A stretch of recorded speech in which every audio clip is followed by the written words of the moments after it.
Israel's apartheid, genocide, all the words that can be said that are bad about how Israel, does half-ass things to defend itself. Is creating a problem for many.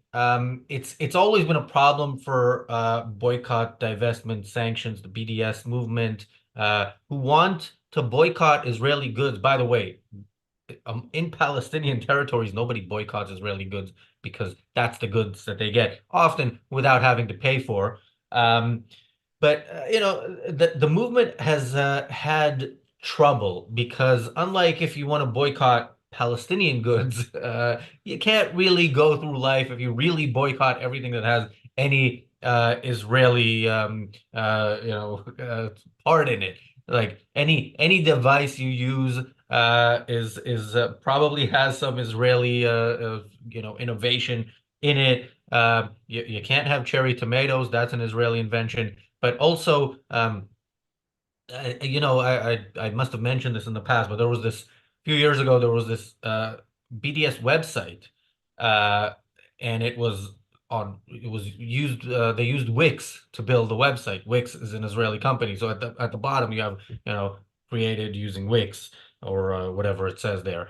Uh, so yeah, it's very difficult, and it's difficult also for the countries that are very committed to this. Ireland, we've spoken about Ireland several times on this channel in the past year because Ireland is massively pro-Palestinian, pro-Hamas, has rewarded October 7th with a recognition of a Palestinian state, has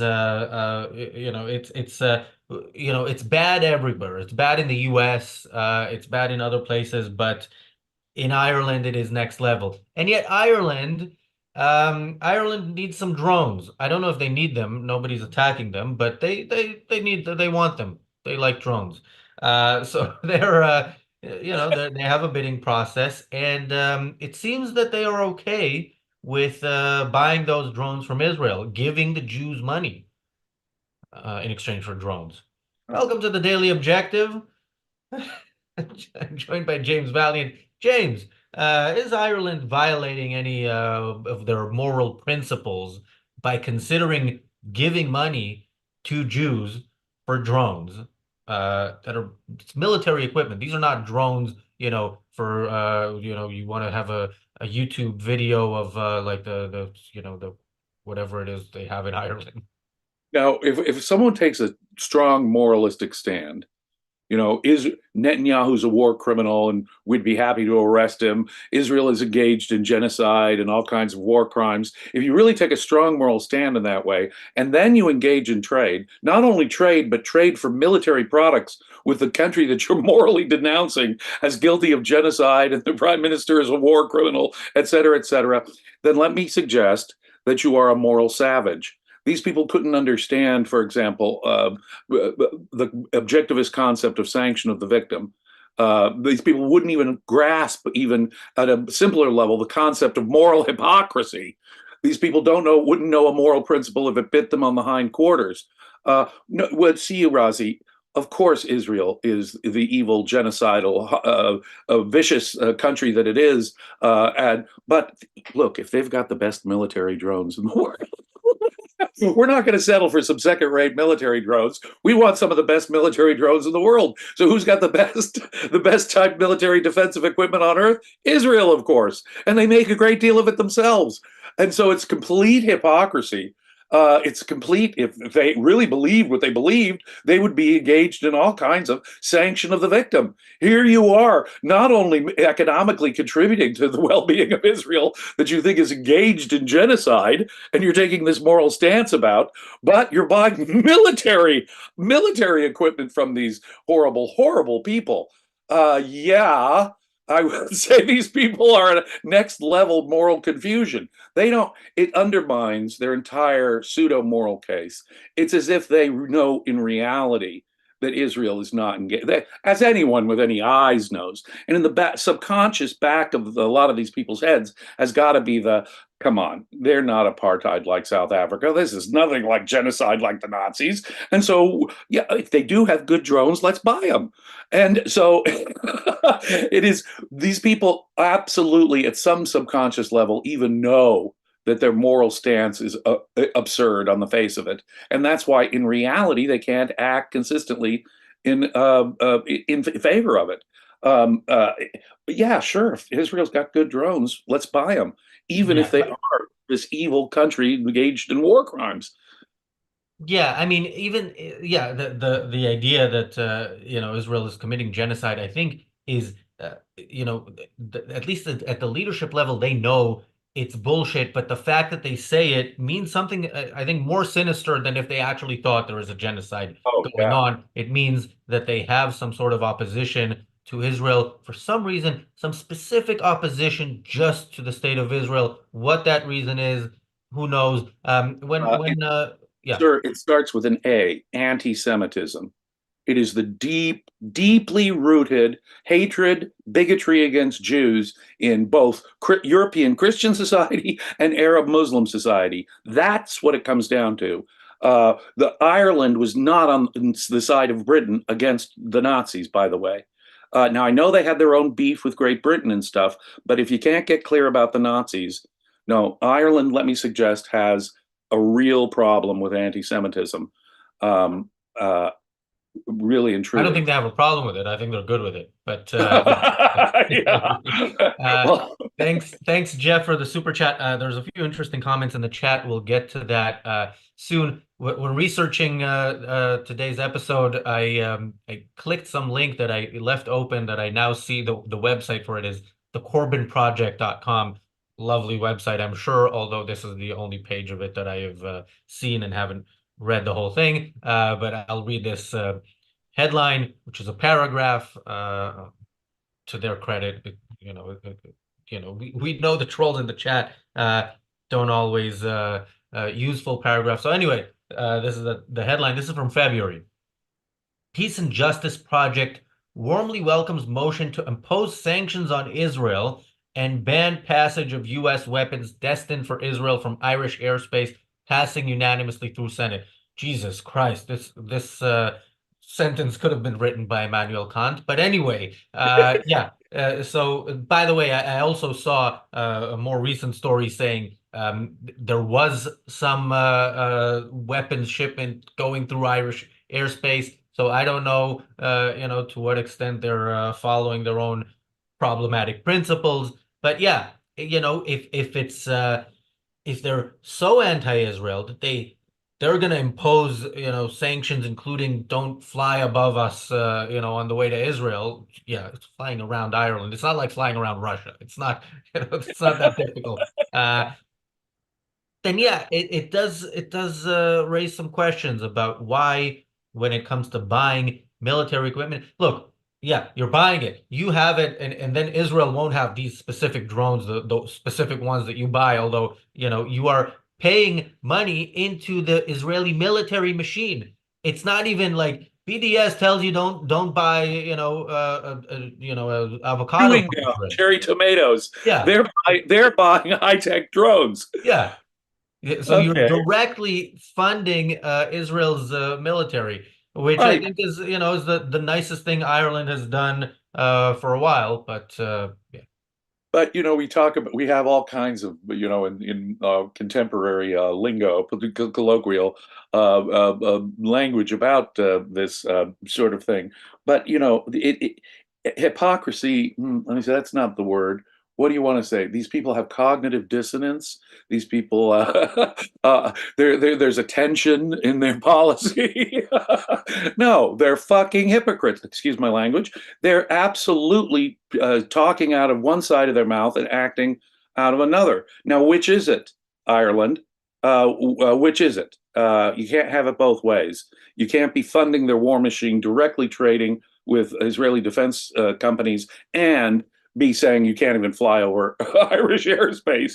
I didn't realize, as you point out, that Ireland was an important player in all that, but nonetheless, they take an outsized anti-Semitic attitude in their foreign policy, and yet they're willing, as you say, to buy trade buy military goods. It's not just trade; it's trade in high-tech military equipment.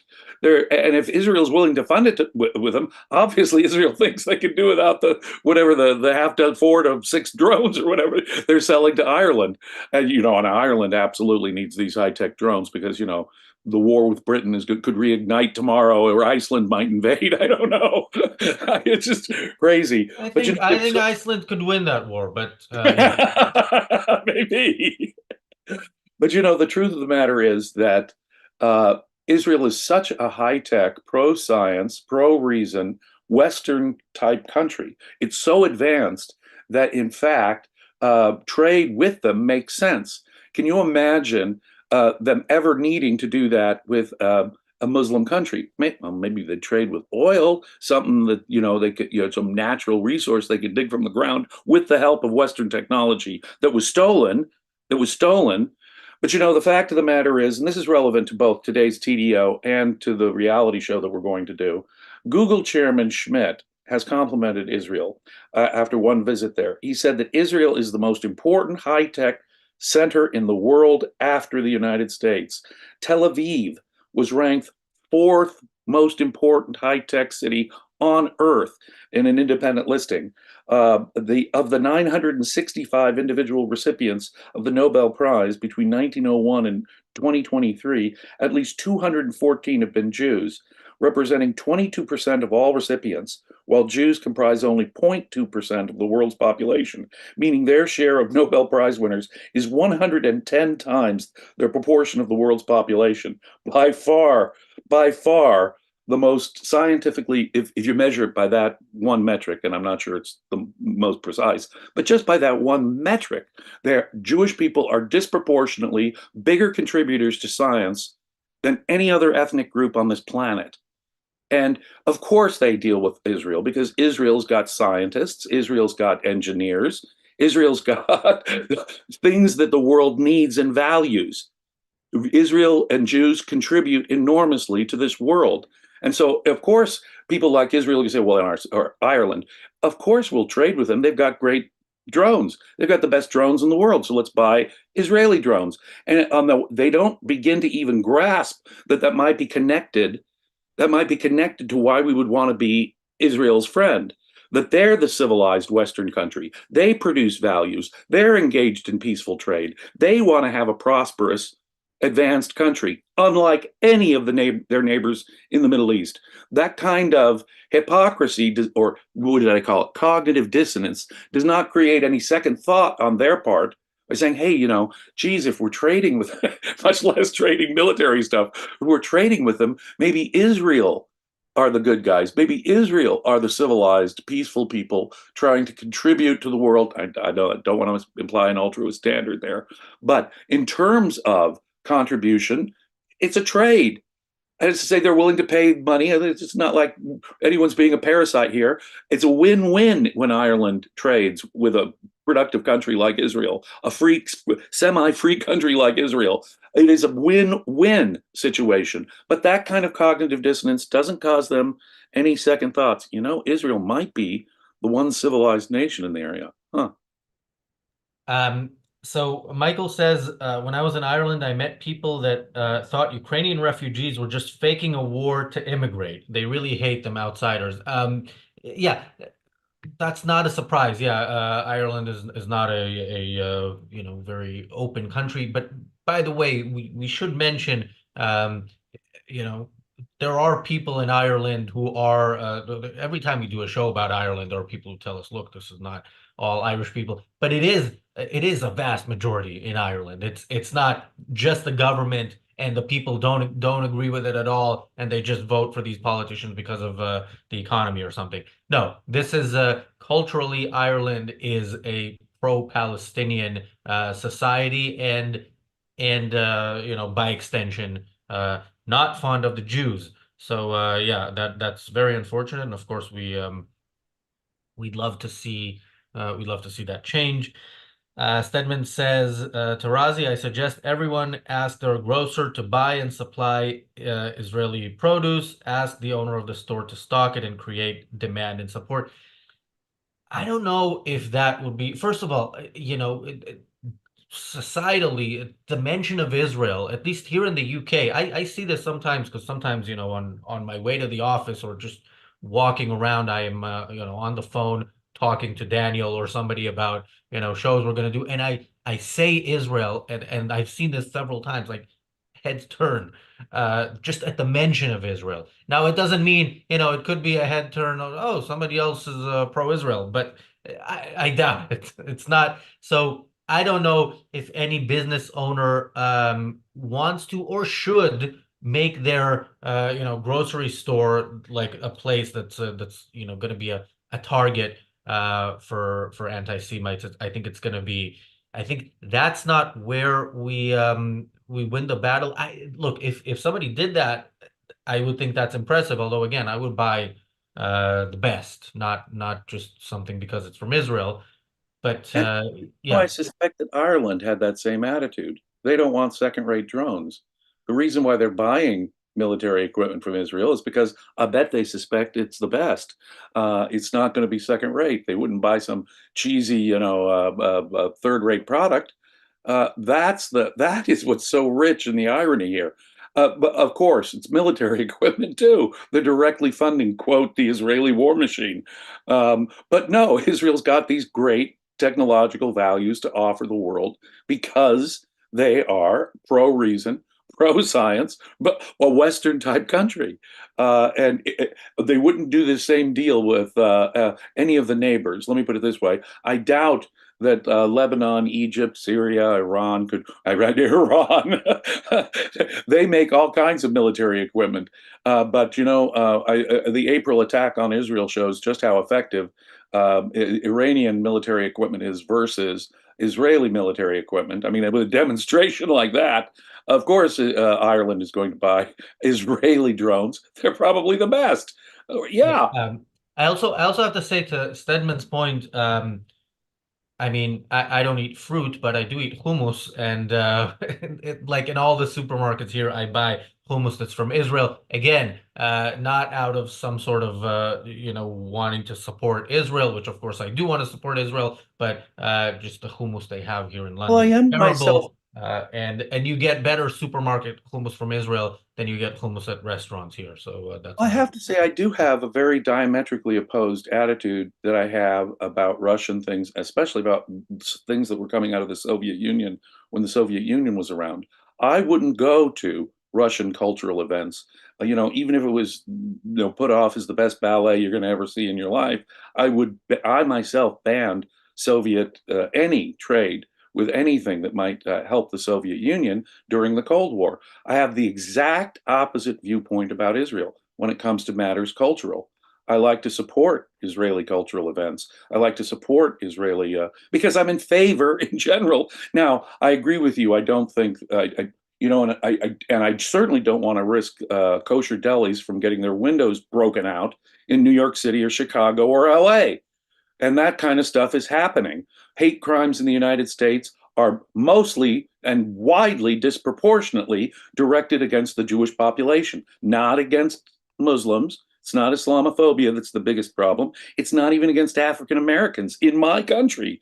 By far, disproportionately, the victims of hate crimes, including vandalism, putting swastikas, graffiti on Jewish businesses and homes and synagogues, um, desecration of Jewish sites, intimidation and threats against rabbis and just Jewish students at universities these days.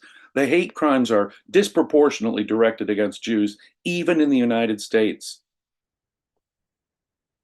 So B says in the chat, any society based on alcohol addiction is susceptible and easily controlled, hence why not too much issue that pubs are disappearing. I mean, I wouldn't blame the alcohol. I wouldn't say it's a society based on alcohol Based addiction, on. although they do like drinking there even more than in the rest of Europe, I think. But Yeah. Also, yeah, you're letting them off the hook when you say, look, they're just drunk. They don't know what they're talking about. No, they know.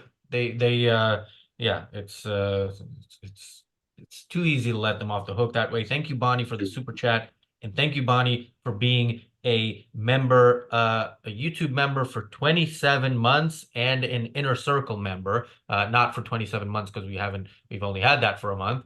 Um, Bonnie asks a very good question. Is there a degree of immorality on Israel's part for selling to a country that officially recognizes Palestine?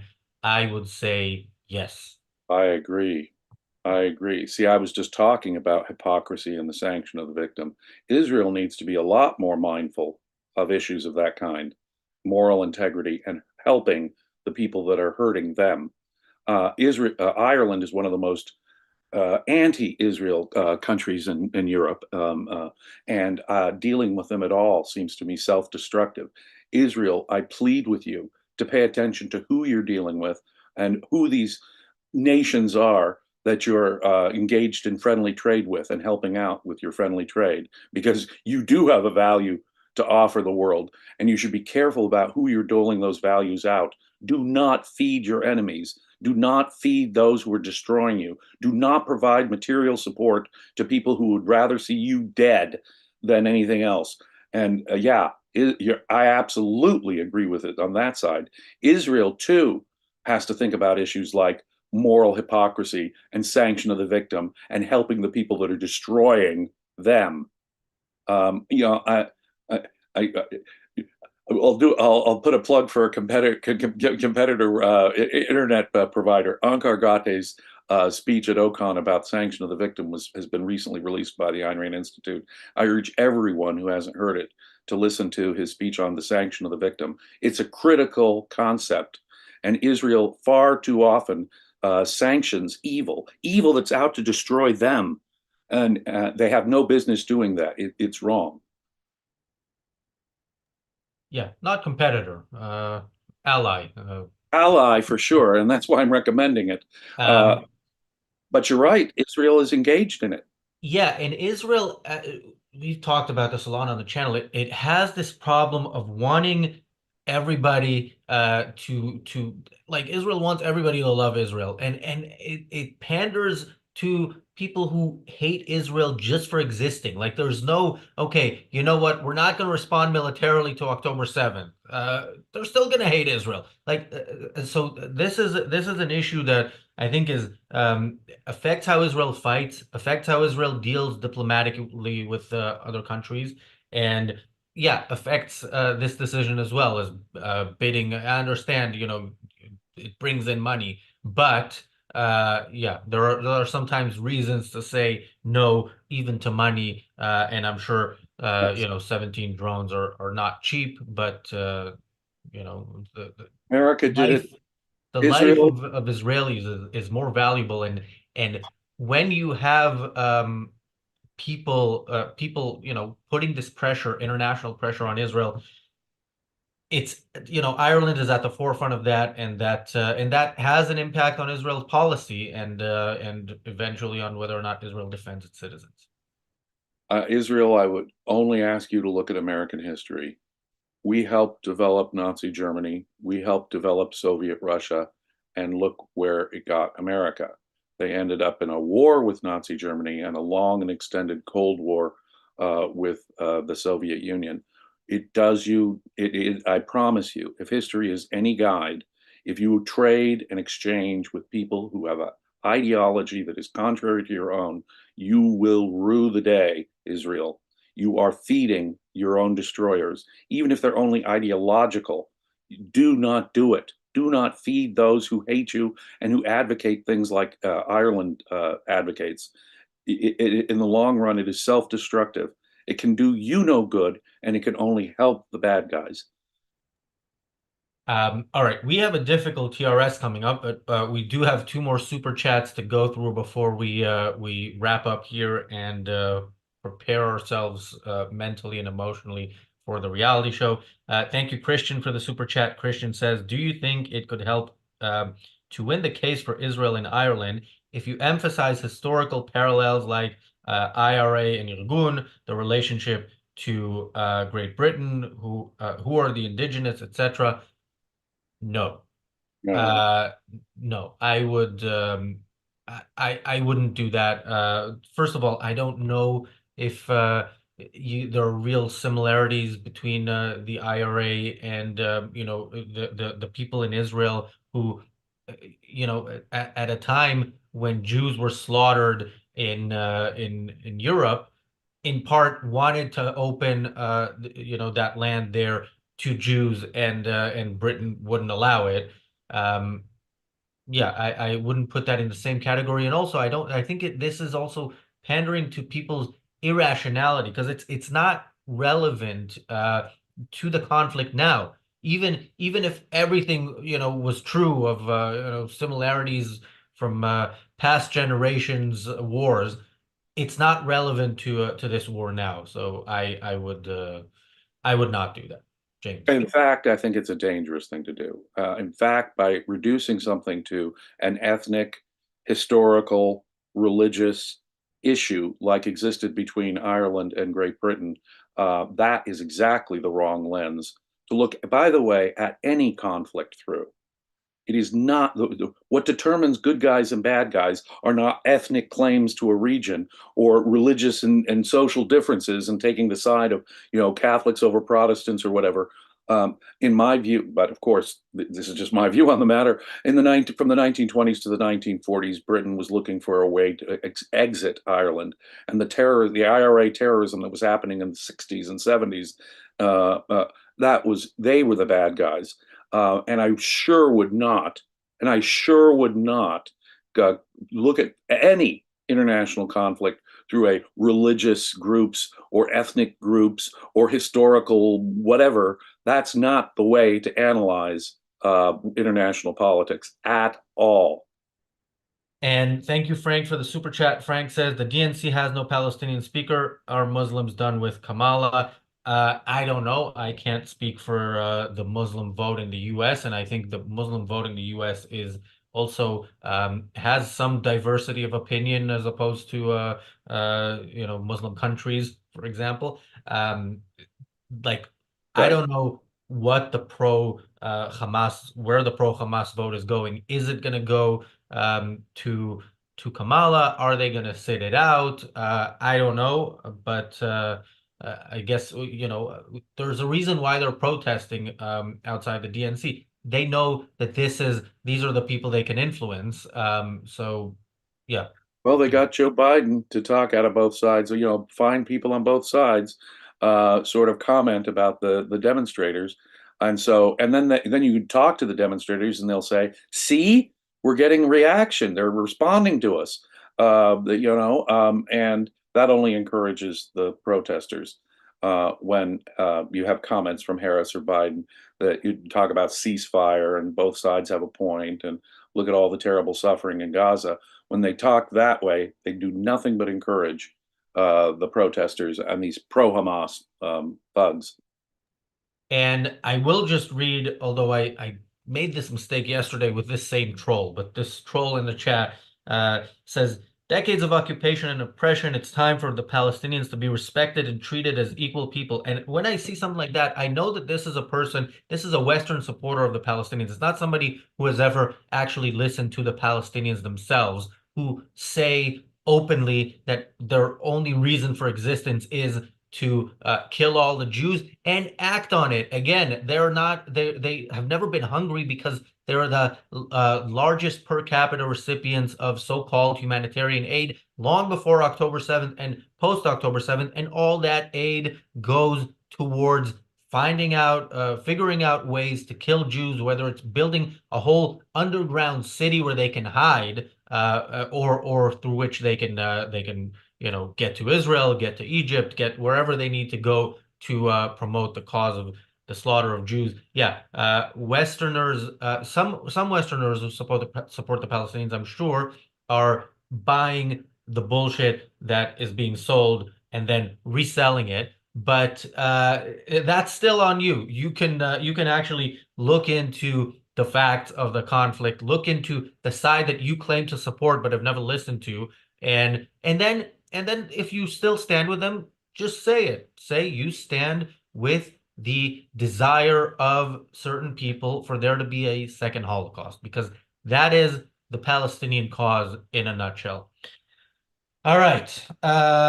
We are just over time, and we have a special needs kind of special reality show where we will be talking about Dan Bilzerian. James, when you dropped an F-bomb earlier, I thought this is probably a combination of the topic of TDO and the fact that, yeah, you had to go through, I don't know how long of the 2 hour uh, interview with Dan Bilzerian. But yeah, Yes, I admit it. I admit it. I'm emotionally fragile now.